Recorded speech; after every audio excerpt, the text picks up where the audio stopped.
여러분들 신앙생활 하시면서 창세기 말씀 많이 들으셨죠? 예, 똑같은 내용을 또 보는 것이 왜 필요한가? 저희가 특별히 하나님 말씀은 우리가 반복적으로 생각하고 묵상하고 공부하는 것이 중요하기 때문에요. 특별히 우리가 창세기를 보면서 많이 아시고 들은 말씀이지만은 저희가 또한 진리 가운데서 온전히 쓰기 원하면서 우리 창세기 강해를 시작했으면 좋겠습니다.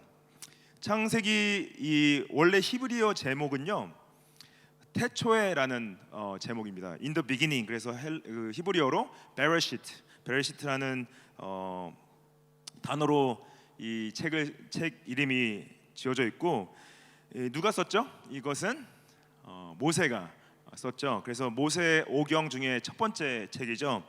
특별히 모세가 아마 애굽의 궁궐에서 다양한 학문을 접하고 통달했는 것뿐만 아니라 또한 하나님께서 이 모세를 준비시키시면서 이스라엘의 그 역사를 분명히 듣게 하시고 그것을 기록하게 하셨음을 저희가 알 수가 있습니다.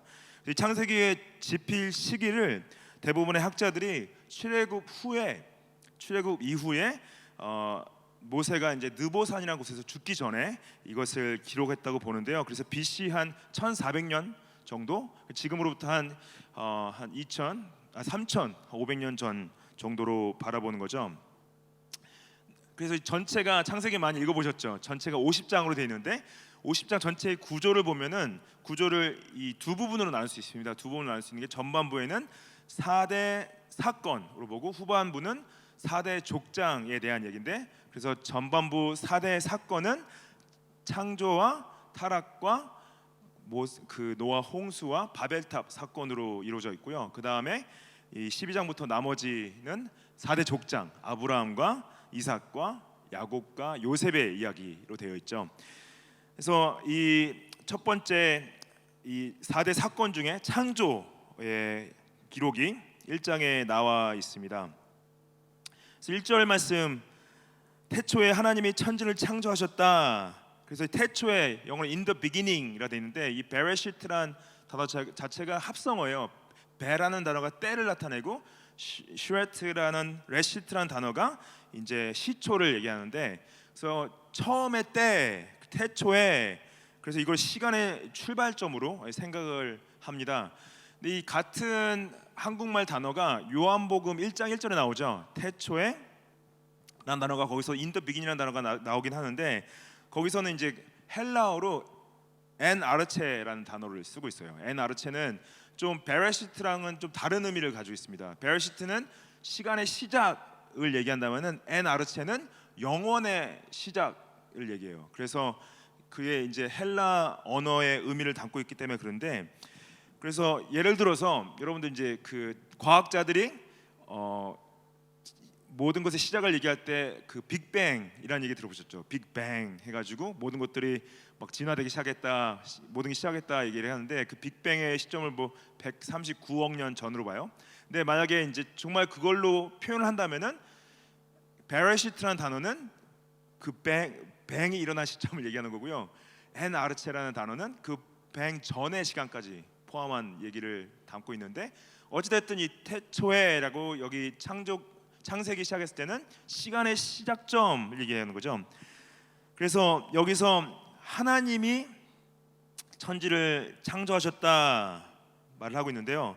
하나님이라는 단어 히브리 원어는 엘로힘이라는 단어입니다. 엘로힘이라는 단어. 그래서 엘로힘이라는 단어의 원어적 의미는 강하다, 전능하다, powerful, almighty라는 뜻을 담고 있어요. 그래서 이 능력이 있는 존재가 모든 것을 창조했다라고 그러죠. 천지를 창조했다 그러는데, 여기서 영어로 보시면은 천지를 heavens and the earth, 그래서 하늘은 복수로 사용되어지고 땅은 단수로 사용되어 있죠. 이 이유는 뭐냐면은 이 히브리인들이 당시 하늘을 여러 층으로 봤어요. 특히 3층으로 봤어요. 그래서 heavens라고는 표현을 쓰고, 창조했다라는 표현은 여기서 히브리어 원어는 바라라는 단어인데, 이 바라라는 단어는 무에서 유를 창조했다 표현을 담고 있습니다. 라틴 말로 ex nihillo라는 단어인데, 그래서 아무것도 없는 것 가운데서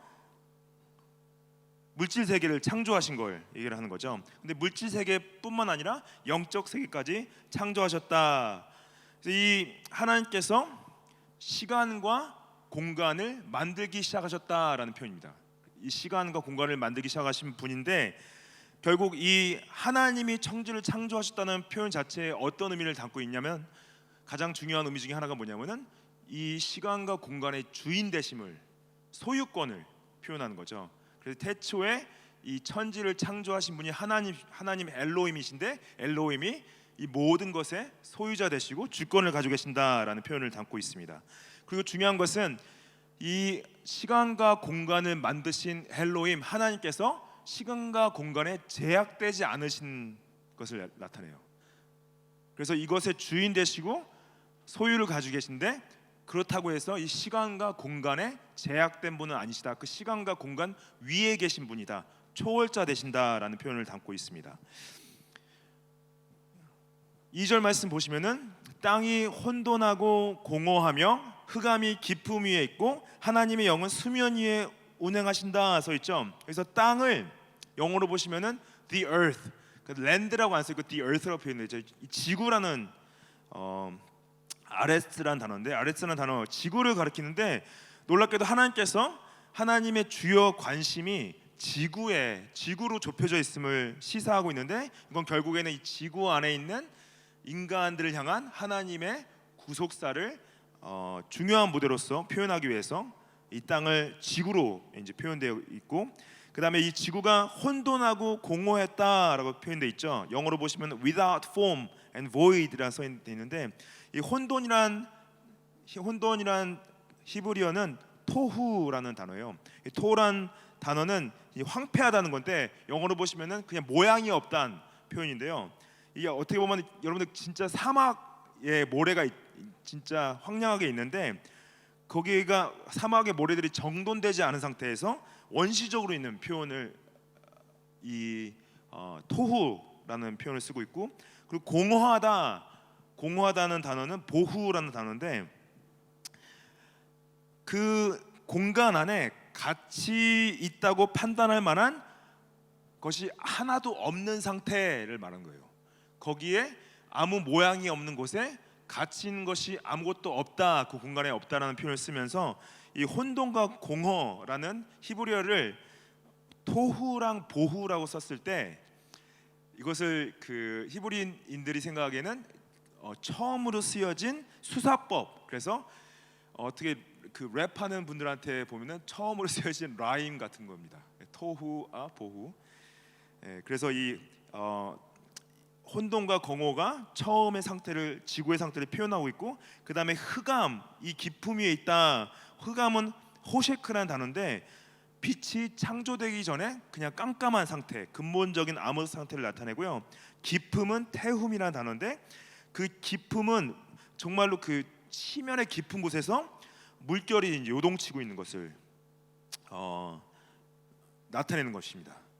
그래서 깜깜한 상태에서 진짜 끝이 없는 깊음 가운데 하나님의 영이 수면 위에 운행하셨다 써 있죠. 그래서 하나님의 영이란 단어를 히브리어로 루악 엘로힘 그래요. 루악 엘로힘.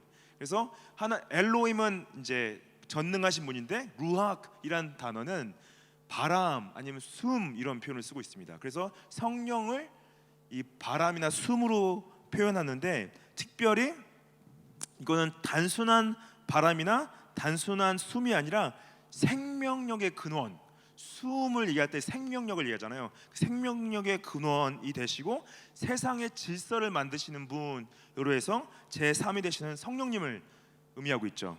그래서 이 성령님을 바람으로 표현하고 숨으로 표현할 때, 특별히 사도행전 2장 사건에서 오순절 사건 가운데 바람과 같이 성령님이 임하시죠. 그래서 그 바람과 같이 임하신 건 뭐냐면은 그 제자들에게 생명과 그 구원을 불어넣어 주신 거죠. 그리고 이 에스겔서에 보면은 마른 뼈들이 살이 붙어서 살아나는 장면이 나오는데, 그것도 동시에 성령이 하신 것으로 표현되어 있죠. 그래서 성령께서 지금도 우리에게 거듭나게 하시고 생명을 불어시는 사역을 하고 계신다. 그래서 운행한다는 표현, 여기 hovering over라고 써 있는데, 운행한다는 표현 자체가 뭐냐면은 문자적으로는 이 어미 새가 알을 품고 있는 상태를 얘기해요. 그 알을 품고 있음으로 말미암아 이제 날개짓을 하면서 운행하고 있다 얘기를 하는데, 결국에는 그 알이 깰 때까지 어미 새가 알을 품고 있는 것처럼 성령께서 이 혼돈과 공허한 상태에 있는 지구를 품고 그 위에서 운행하고 계셨다라는 표현을 쓰는 거죠. 그래서 결국에는 창조를 하실 때 하나님께서 성령께서, 삼위 되시는 성령께서 이 모든 생명체들을 만들어 가셨음을 표현하는 것입니다. 이 3절 말씀부터 31절까지 말씀에 이제 6일 동안 하나님께서 만드는 장면들이 나와요. 그렇죠? 그래서 처음 제1일 때는 빛을 만드시고, 2일 때는 두 번째 날에는 궁창을 만드시고, 세 번째 날에는 땅과 바다를 만드시는데, 여러분들 아시다시피 처음 3일은 뭐냐면 공간을 창조하신 겁니다. 그래서 어떻게 보면 첫 번째 날에는 우주 공간을 만드신 거고요, 두 번째 날에는 하늘 공간을 만드신 거고, 세 번째 날에는 땅과 바다의 공간을 만드신 거예요. 그래서 4일, 5일, 6일, 그래서 네 번째 날, 다섯 번째 날, 여섯 번째 날에는 그 공간을 채워진 것들 창조하시죠. 그래서 4일에는 우주의 천체 광명체들을 만드시고, 그 다음에 5일째에는 하늘에 있는 새들을 채우시고, 그 다음에 6일째에는 땅과 바다의 동물들, 사람을 이렇게 만드시죠. 그래서 죄송합니다. 2일째 하늘과 바다를 나누셨기 때문에 5일째에는 새와 바다의 생물들 넣으시고요, 그 다음에 6일째에는 땅의 동물들과 사람을 땅에 채워 넣으시는 거죠. 그 구조를 가지고 하나님께서 만드셨다는 건 뭐냐? 하나님께서 창조를 하실 때 하나님의 철저한 디자인과 계획을 가지고 만드신 것이다라는 것을, 대충 만드신 것이 아니라 하나님의 분명한 계획 가운데서 만들었다는 거죠. 저희가 이제 좀 이 하나님께서 창조하신 과정을 좀 보기 원하는데요. 3절 말씀 보시면은 하나님이 이르시되 빛이 있으라 하시니 빛이 있었다. 여기서 하나님이 이르시되 God said, 이 God said라는 표현이 굉장히 중요한 표현입니다. 이 1장 전체에서 10번 정도 언급이 되어지는데, 이게 왜 중요할까요? 왜냐하면 하나님이 창조하실 때 어떻게 창조하셨냐면 말씀으로 창조하셨다는 거예요. 하나님이 말씀하셨기 때문에 천지 만물이 창조되는 거죠. 초월적인 절대자인 하나님께서 피조물을 계시하는 것으로 창조하셨다는 거예요. 말씀으로 창조하셨다. 그래서 빛이 있으라 하니까 빛이 순종하고 빛이 만들어졌다는 거죠. 그래서 여기서 빛은 이제 어떠한 에너지 어떤 그 소스를 말하는데, 여기서 4일째 보면은 태양이 넷째 날에 창조된 것으로 기록되어 있기 때문에 여기서 말하는 빛은 태양 빛이라기보다는 하나님께서 어떤 일정한 그 에너지 근원지를 만드셨다라는 것을 저희가 알 수 있고요. 여기서 있으라 했을 때 있었다라는 표현이 굉장히 중요합니다. Let there be light and there was light. 그래서 이 성경에서는 주로 빛을 생명과 구원과 하나님의 임재와 계명으로 이제 말씀하시고 있는데, 여러분 아시다시피 여러분들 요한복음 1장 1절 말씀에 어떻게 표현되어 있습니까? 태초에 말씀이 계셨다 그러죠. 하나님께서 Let there be light, 빛이 있으라 하니 있었다 했을 때 그 말씀이 인격이라고 얘기를 해요. 이 헬라어로는 로고스라고 표현을 쓰죠. 그래서 말씀이 계셨다, 이 말씀이 하나님과 함께 하셨다. 그래서 이 엔 아르체, 태초에라는 것이 in the beginning이 여기 베레시트랑 다른 이유 중에 하나가, 가장 큰 이유가 뭐냐면 영원 전부터 함께 하신 것을 이해하는 거예요. 그렇죠? 예수님께서 말씀으로써 성부 하나님과 영원 전부터 함께 하셨다. 태초에 하나님과 함께 하셨다라는 걸 반복적으로 강조하죠. 그래서 말씀이 곧 예수님이시고, 예수님께서 이 창조 사역 가운데 말씀으로써 이 모든 것들을 현실화 시키신 거죠. 그래서 히브리서 1장 2절 말씀에 이렇게 표현하고 있습니다. 모든 날 마지막에는 아들을 통하여 우리에게 말씀하셨다.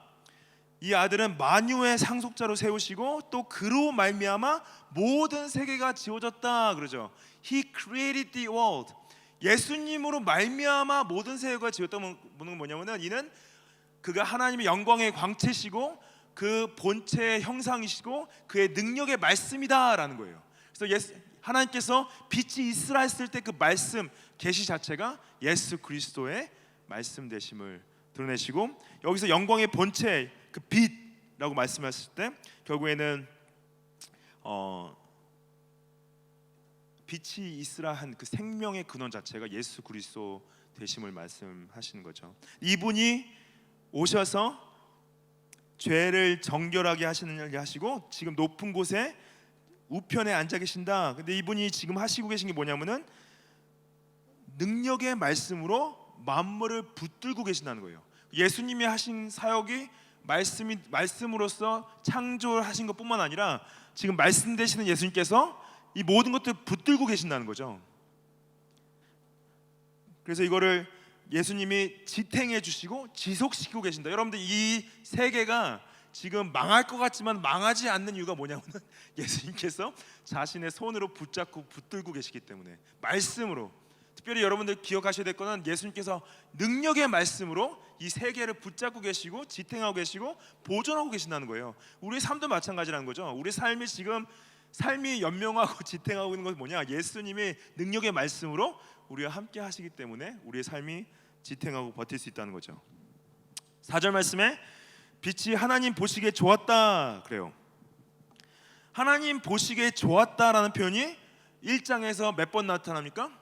7번 나옵니다. 왜 이 표현이 중요하냐? 하나님 보시기에 좋았다. 여러분들 뭐 그림을 그리시거나 아니면은 어떤 걸 만드시고 나서 보시기에 좋은 적이 있었어요? 아, 이거 진짜 보기 좋다. 저는 그런 경험을 한 적이 많이는 없지만 뭐 이렇게 아무튼 열심히 뭘 하고 나서 그게 보기 좋았다는 표현은 뭐냐면은 하나님께서 자신이 원하시는 디자인대로 만들어졌다는 걸 표현하는 거죠. 하나님 보시기에 이것은 너무나 본인이 생각하기에 애정이 있고 기뻐할 수밖에 없는 것은 본인이 생각한 대로 만들어졌기 때문에 보기 좋았다라고 말합니다.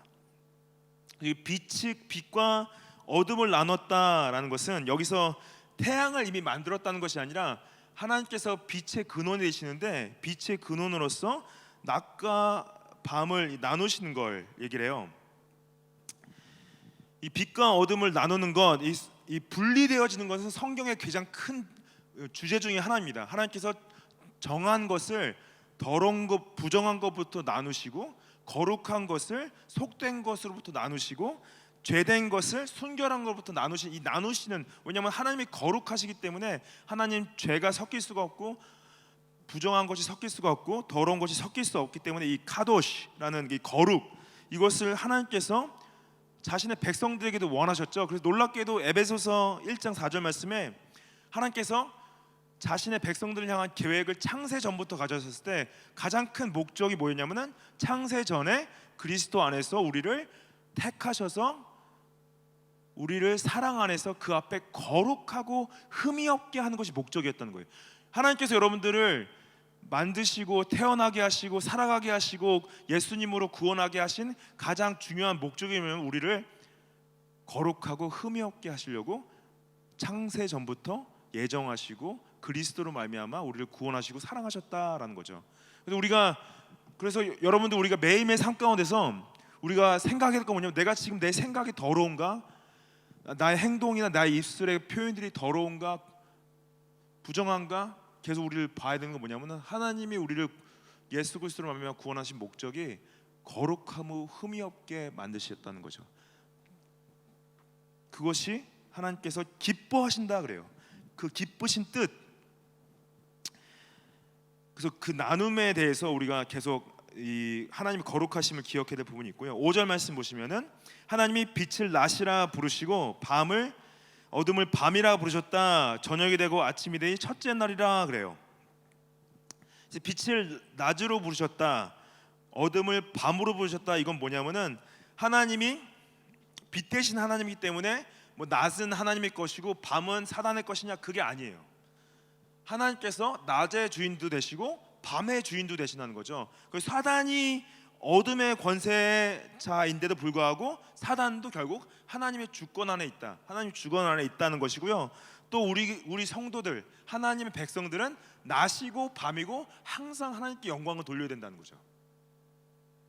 그리고 하나님께서 우리를 빛으로 부르셨다는 건 뭐냐? 예수 그리스도의 빛으로 어두운 가운데 빛을 비추기 원하시는 것을 이 첫째 날의 이 원리를 통해서 저희가 볼 수가 있습니다.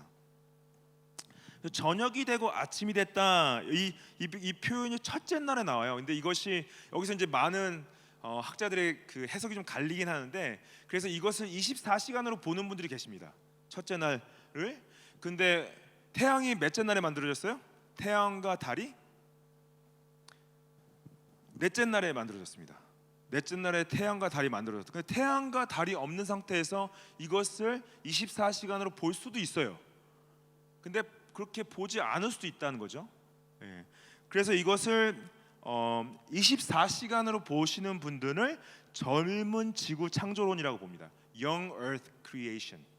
Young Earth Creation에서 이것을 지구의 나이를 6,000년에서 한 10,000년 정도로만 봐요. 여러분들 놀랍게도 인류 역사가 기록이 가장 오래된 기록이 몇 년 됐습니까? 5,000년 전후예요. 5,000년 전후가 인류 어느 문화를 박멸하고 5,000년 이상 된 기록을 가진 문화가 없습니다. 그 전에는 이제 원신이었다는 거죠. 그런 뭐 기록할 수 있는. 그런데 어떻게 보면은 저는 충분히 하나님께서 24시간을 해서 6일 동안 이 모든 걸 창조하실 수 있는 능력이 있는 분이라 믿어요. 근데 그 다음에 이거랑 좀 다르게 해석하신 분들이 Old Earth Creation이라고 오래된 지구 창조론자들이 있습니다. 이게 뭐냐면은 이거는 그냥 과학적으로 과학자들은 이제 빅뱅이 일어난 걸 139억 년 전으로 봐요. 그리고 그걸 베이스로 해서 지구가 만들어진 걸 한 49억 년으로 봐요. 그래서 그냥 그거를 받아들이되 49억 년을 49억 년을 통해서도 하나님께서 만드실 수 있는 능력이 있으시죠. 예. 그래서 그것을 굳이 꼭 24시간으로 받아들이는 것이 아니라 그것을 하루가 1,000년 같고 1,000년이 하루 같은 하나님을 생각하면서 지구가 충분히 6,000년, 10,000년이 아니라 그래 49억 년 정도 될 수도 있다 생각하시는 분들 계세요. 이게 크게 이 Old Earth Creation 창조론을 받아들여 해서 저희가 이단이라고 보지 않습니다. 저희 대부분 개혁 신학자들은 Young Earth Creationist들이 많아요. 그래서 이제 그냥 6일 전체를 24시간 하루로 생각해서 만든 분도 계시고, 근데 저희가 이단이라 생각하는 건 뭐예요? 진화되었다고 생각하면, 특히 이제 이것이 하나님의 뜻 가운데서 완전히 디자인되어진 것이 아니라 우연히 만들어졌다라는 것은 성경과 다른 거죠. 예. 근데 창조 진화론을 따라온 창조 진화론자들이 있어요. 그게 뭐냐면은 진화를 하긴 했는데 하나님의 그 주권 가운데 진화가 되어졌다라고 생각하시는 분들도 계십니다. 근데 그거 그렇게 생각하시는 분들은 뭐 저희가 이제 그렇게 생각할 수 있다고 생각해요. 근데 저희 교단에서 안수를 받을 수는 없습니다. 네, 그래서 창조 진화론에 대한 이제 그건 이슈는 많이들 토론한 부분이죠. 어찌됐든 저녁이 되고 아침이 됐다는 표현을 첫째 날부터 사용하세요, 하나님께서. 근데 태양과 달을 만드신 것은 넷째 날에 만드셨고요. 6절 말씀 보시면은 하나님이 이르시되 물 가운데 궁창이 있어 물과 물을 나뉘라 하셨다 그러죠. 물 가운데 궁창이 있었다는 건 뭐냐면은 이 궁창을 expanse라고 써 있는데 하늘로 보시면 되는데요. 하늘에 물이 있죠. 구름층이 있고 수분이 있잖아요. 수분이 있는데 그래서 물과 물을 나누라 하셨을 때 뭐냐면은 이것이 대기권에 있는 물층이 있고 그 다음에 지구의 물층이 있음을 말하는데 7절 말씀 보시면 그게 정확하게 표현되어 있습니다. 하나님이 궁창을 만드셨는데 궁창 아래의 물과 궁창 위의 물로 나누게 하셨다. 그래서 궁창 아래의 물은 이 바다를 얘기하고요. 궁창 위의 물은 어떤 하늘 위의 물층을 얘기를 하시는 거죠. 근데 이것이 궁창 위에 있는 물층이 굉장히 어떻게 보면 과학적이라고 볼 수 있는 이유 중에 하나가 뭐냐면은 나중에 노아의 홍수 때 이 궁창 위에 있던 물층이 내려왔다고 봅니다. 그래서 엄청나게 양의 물이 내려왔기 때문에 이때 그리고 또 이 물층을 통해서 이 지구 전체가 온실 효과가 있었어요. 그 전체가 다 온도가 똑같았는데 갑자기 물층이 내려오면서 남극과 북극이 갑자기 얼게 된 거예요. 그러면서 그때 맘모스나 여러 동물들이 급냉이 된 거죠. 그래서 어떠한 물론 이제 과학자들은 어떤 행성이 지구를 부딪혀서 이렇게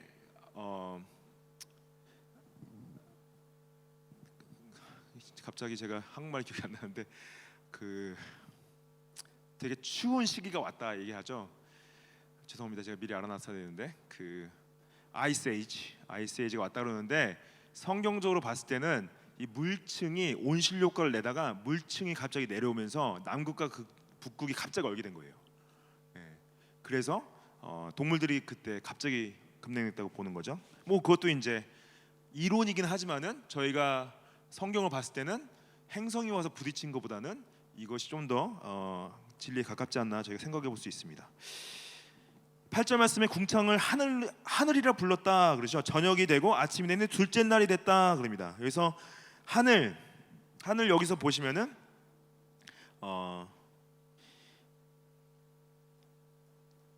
그래서 여기서도 하늘이라 했을 때 expanse 하늘이라 했을 때 이 나중에 복수로 쓰여지는데 사도 바울이 셋째 하늘이라는 표현을 쓴 이유 중에 하나가 뭐냐면은 유대인들은 이 하늘을 특히 물층 위에 천사들이 다니는 하늘이 따로 있다고 생각했어요.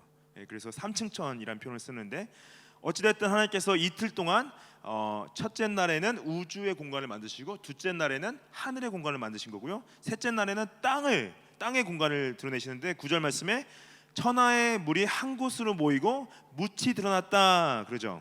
그래서 이 한 곳으로 물을 모았다는 것은 특정한 곳을 말하는 것이 아니라 하나님께서 지구 전체에 바다와 육지를 양분했다기보다는 그 물의 경계를 두셨다고 보는데 이것을 예레미야서에서는 모래를 두어서 바다의 한계를 삼았다라는 표현을 쓰고 계십니다. 그리고 10절 말씀에 묻을 땅이라 불렀다 그러죠. 그리고 보지 좋았다라는데 여기서 모인물이라는 표현을 쓴 이유는 뭐냐면은 이 모인물이라는 표현은 강이나 호수 그런 물들이 이제 내려와서 한 곳으로 모인 것을 표현했기 때문에 모인 물을 바다라 표현했다는 거죠. 그리고 11절 말씀에 풀과 채소와 나무를 하나님께서 그 땅에 식물로 만드실 것을 얘기를 하고요. 12절 말씀 보시면은 이 각기 종류대로라는 표현을 쓰는데 이 각기 종류대로라는 표현을 썼을 때 영어로 이제 특별히 이거를 그 종류를 species라고 봅니다. species. 그래서 하나님께서 식물의 종류와 풀의 종류와 나무의 종류를 분명히 디자인해서 만드신 거지 이것이 어떠한 진화를 통해서 만들어진 것은 아니다라는 거죠. 그래서 현재 지구 안에 생물들이 한 200만 종이라고 그래요. 200만 종을 하나님께서 의도적으로 창조하셨다는 거예요.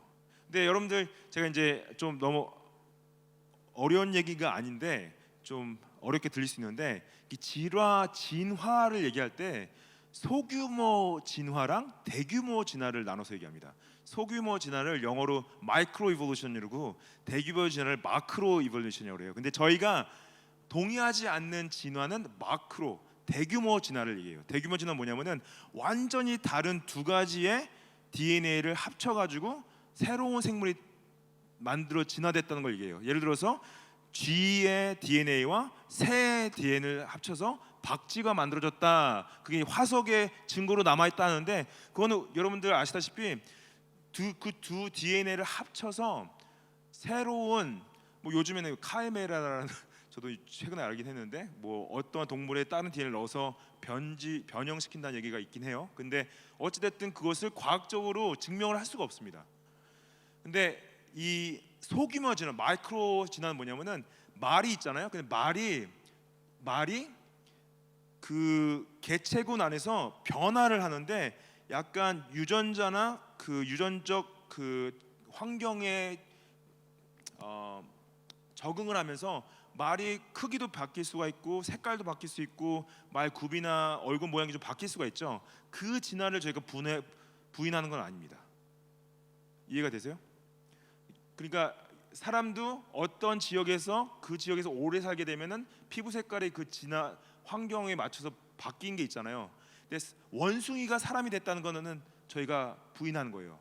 원숭이가 사람이 됐다는 건 부인하는데 사람이 그 환경 안에서 피부나 색깔이나 어떠한 그 몸이 그 환경에 적응하는 진화를 부인하는 것은 아닙니다. 예.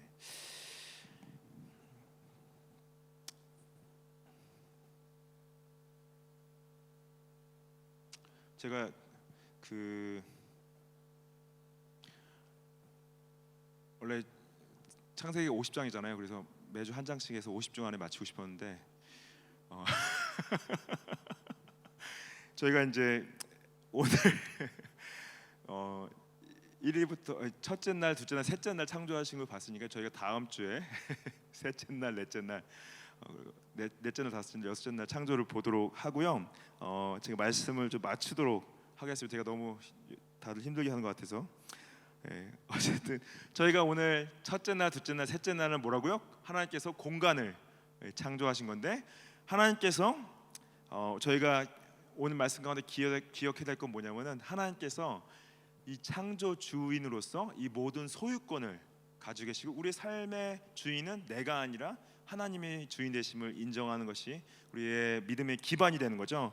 그리고 또한 하나님께서 말씀으로 창조하셨다. 그 말씀은 예수 그리스도시고 그 말씀의 능력을 통해서 예수님께서 이 모든 것들을 지금 붙잡고 계시고 지속시키시고 우리가 그분의 말씀의 능력으로 말미암아 살아갈 수 있다라고 말씀을 드렸습니다. 그리고 이런 모든 하나님께서 창조하신 것은 우연의 산물이 아니라 분명한 목적과 계획과 하나님의 디자인 가운데서 하나님께서 창조하신 정말 하나님이 보시고 너무 기뻐하셨던 너무 좋았던 디자인인데 알다시피 물론 우리가 타락으로 말미암아 이 모든 자연과 이 창조기 자체가 문제가 들어왔죠. 그럼에도 불구하고 우리가 하나님의 그 창조물을 통하여서 하나님의 원래 가지고 계셨던 창조의 디자인의 목적들을 저희가 볼 수가 있습니다. 우리 함께 기도하고요 말씀 마치도록 하겠습니다.